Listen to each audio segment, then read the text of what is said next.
kita kembali akan menceritakan kisah tentang nabi-nabi Allah. Nabi satu ini termasuk dalam 25 nabi yang namanya tercantum di dalam Al-Quran. Kisahnya sangat menarik untuk disimak, karena setan bahkan sampai iblis turun tangan pun tak sanggup untuk menggoda manusia pilihan Allah Subhanahu wa Ta'ala ini.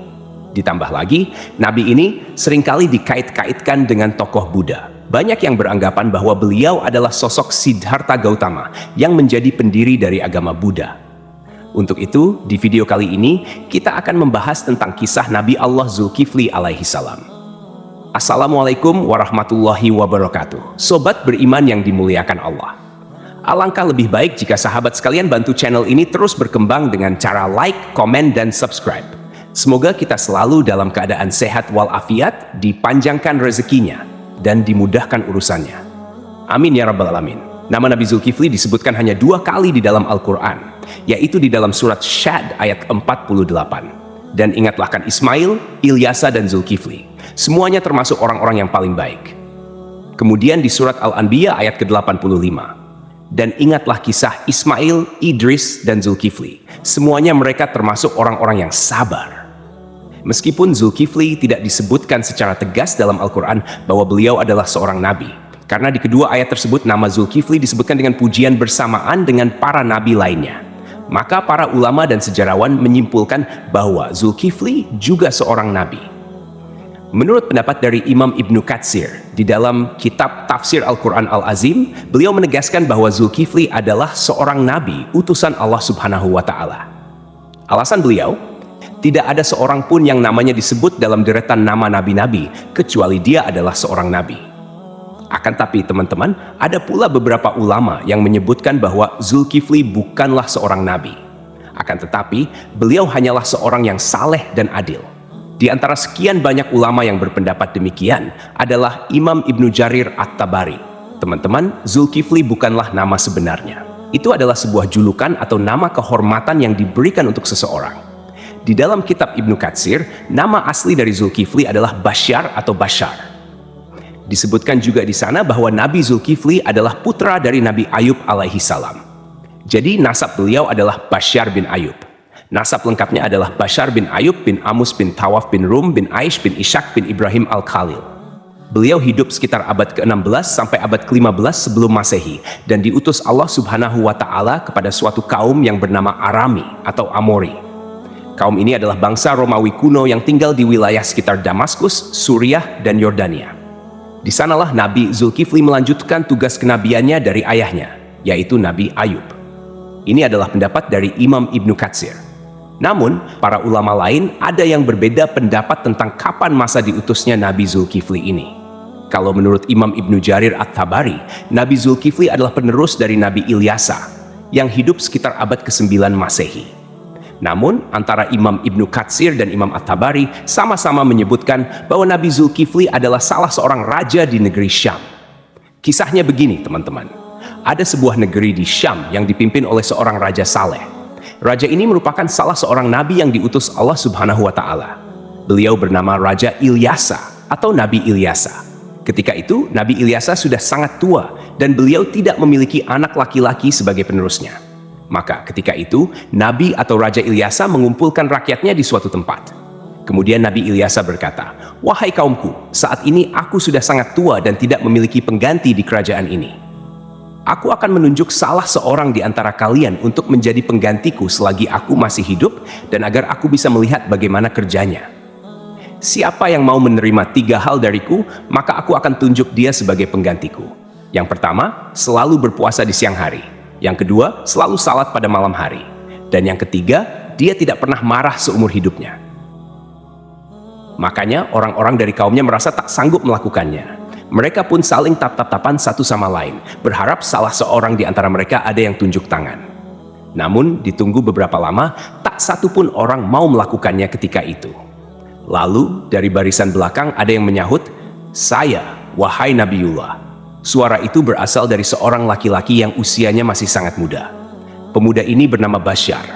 Kemudian Nabi Ilyasa berkata, "Wahai anakku, engkau masih sangat muda. Tugas ini sangatlah berat untukmu." Nabi Ilyasa pun menolak pemuda ini karena dirasa dia masih sangat muda dan terlihat masih sedikit pengalaman.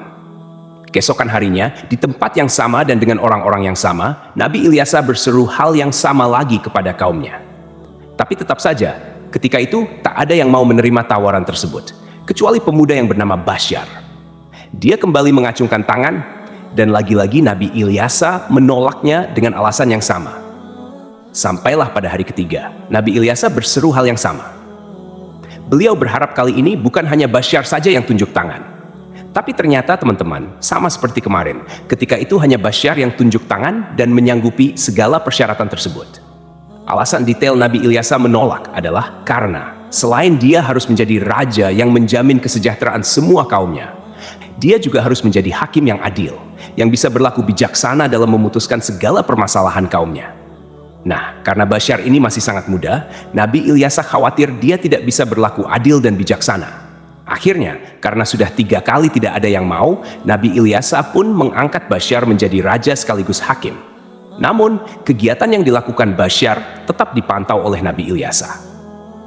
Basyar pun mulai menjalani puasa di siang hari dan salat atau beribadah sampai larut malam. Sehari-hari, dia juga selalu menahan amarahnya. Nabi Ilyasa kagum dengan pemuda ini. Tak disangka-sangka, dia sanggup menjalani semua persyaratan itu.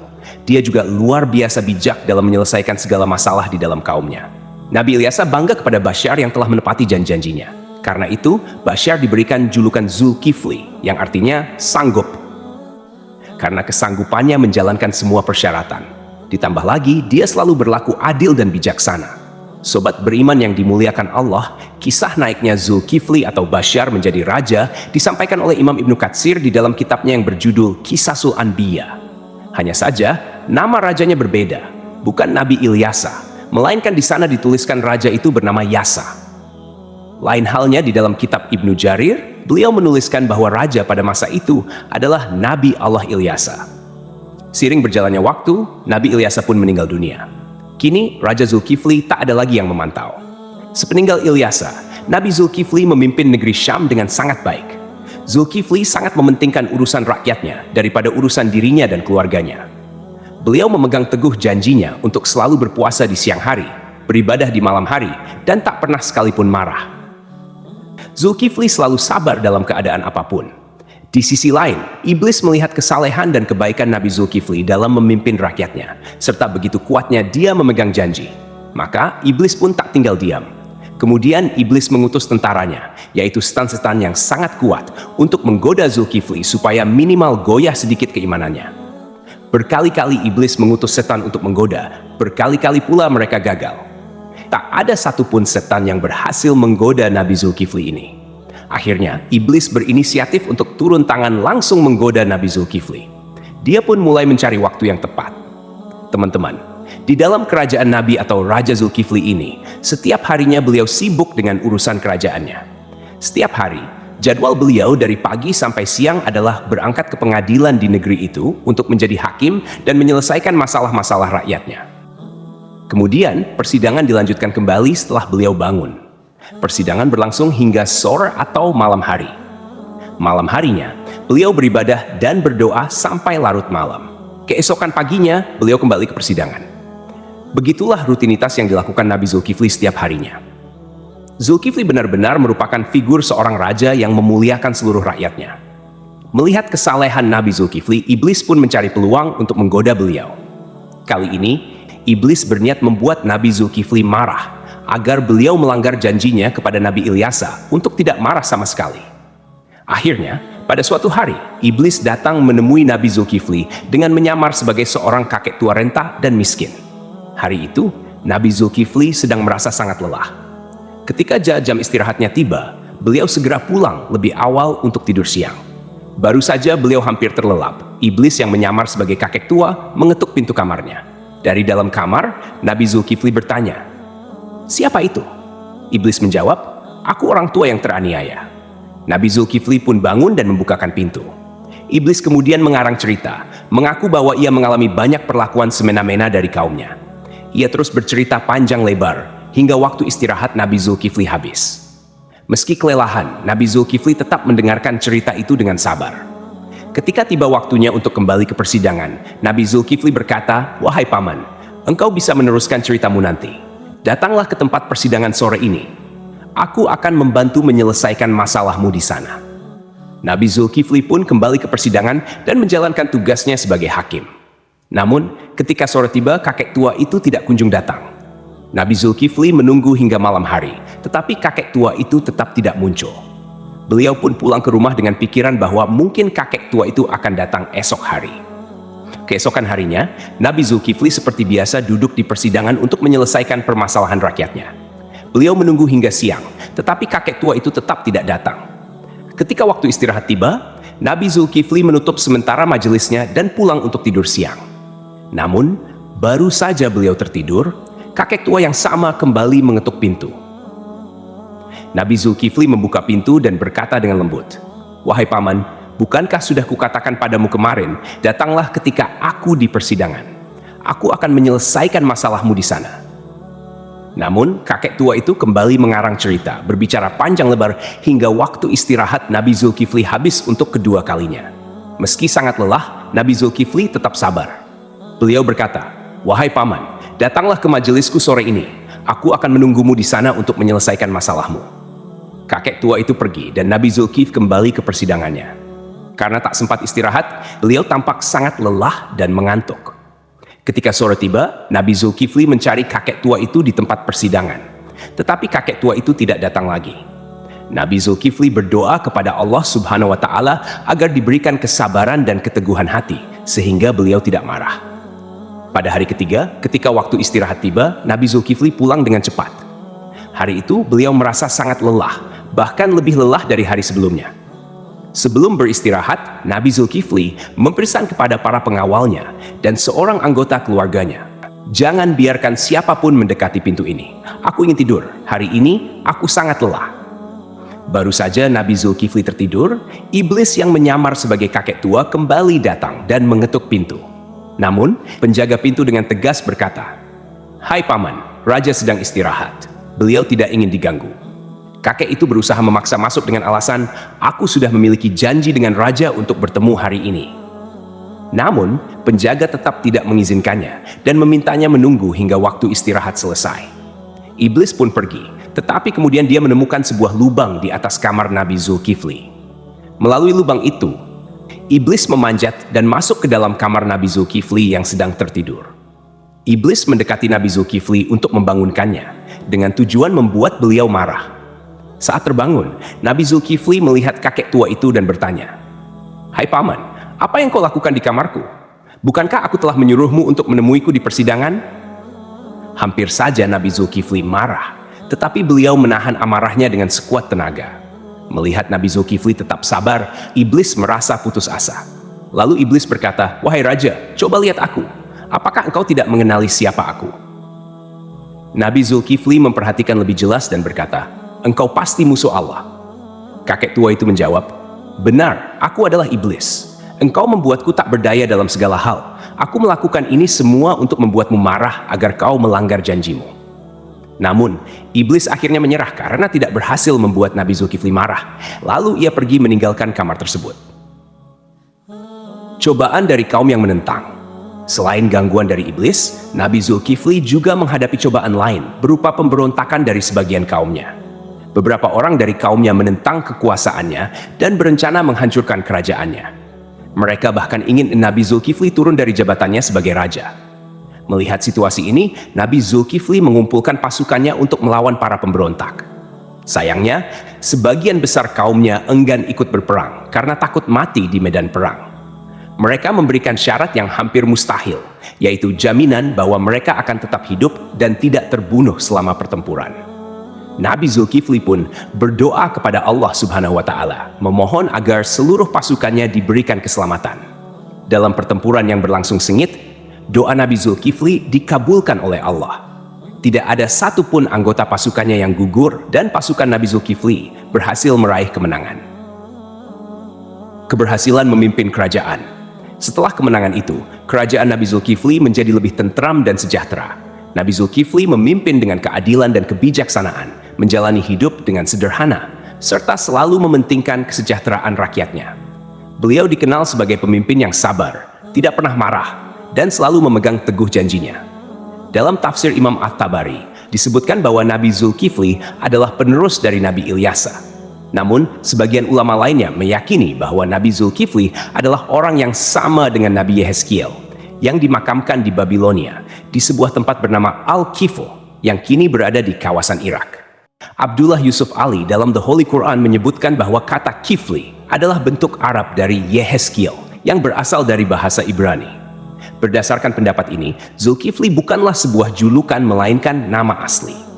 Terlepas dari kebenaran pendapat ini, para ulama seperti At-Tabari, Ibnu Katsir, Ibnu Ishaq, dan Ibnu Qutaibah sepakat memandang Yehezkiel sebagai Nabi Allah.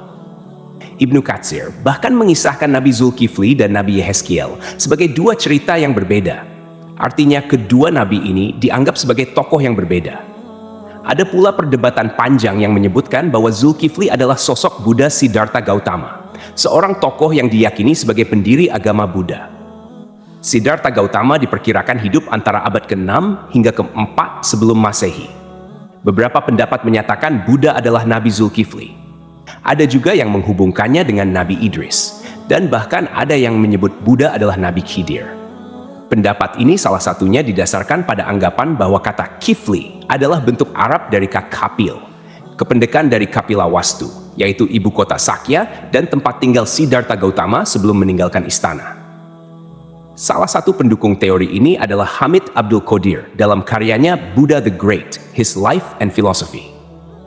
Beliau menyimpulkan bahwa prinsip hidup Nabi Zulkifli memiliki banyak kesamaan dengan filosofi yang diajarkan Siddhartha Gautama. Pendapat ini diperkuat oleh Al-Qasimi, seorang ahli tafsir yang menafsirkan surah At-Tin, Saka. Pohon Tin, tempat Buddha mendapatkan wahyu dan menjadi rasul. 2. Pohon Zaitun, tempat Nabi Isa diangkat menjadi nabi dan rasul. 3. Gunung Sinai, tempat Nabi Musa menerima mandat dari Allah. 4. Negeri Mekah yang aman, tempat Nabi Muhammad SAW menerima wahyu. Dalam tafsir tersebut, timbul pertanyaan mengapa agama Buddha dan Kristen disebut lebih awal dibandingkan Yahudi dan Islam.